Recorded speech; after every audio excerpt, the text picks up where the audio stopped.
Hi, Taylor T. Carlson here, and it's time for more rock and roll on vinyl. Bad Religion was one of my favorite bands that I discovered back in the 1990s, even though their career actually stretches back much farther than that.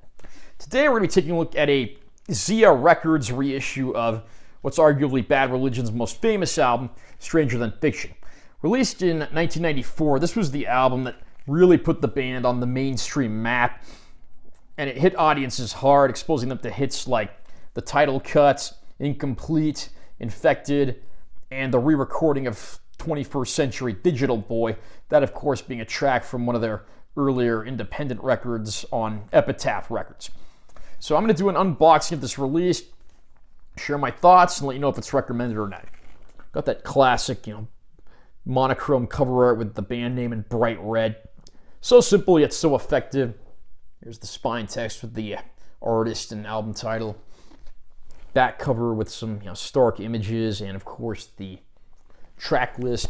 Here's the inside of the sleeve for the record. I put the Zia Records hype sticker on there, and then the other sticker that says limited edition colored vinyl on it. On this side we have our lyrics to the songs. I do like that those were included here.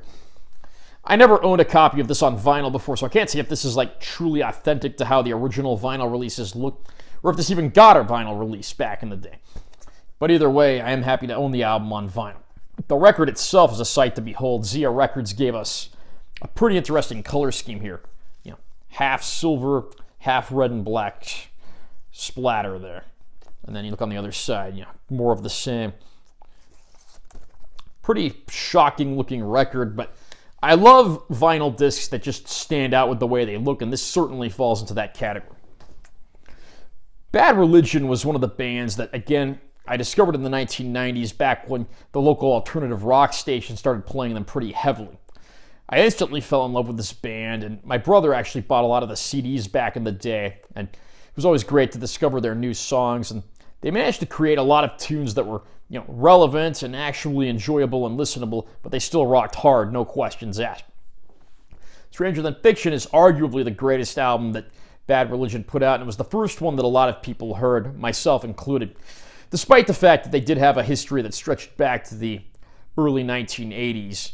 I mean, in their early career, they actually recorded more of a progressive rock album that they largely disown to this day, so there's some interesting history and early stuff you should go check out if you're a fan of the later material they put out as well. This Zia Records reissue certainly comes recommended if you can get your hands on it. It is a limited edition, but it's possible the stores might still have a few, so if you do live in one of the cities that has Zia Records stores in Arizona or Nevada, this is definitely worth checking out. Are you a Bad Religion fan, and have you had a chance to pick up this record yet? Comment down below and let me know what you think. Also, remember to subscribe to my channel for more content, because I'm always posting new videos. And make sure you give this one a like if you found it helpful. I'm Taylor T. Carlson. See you next time.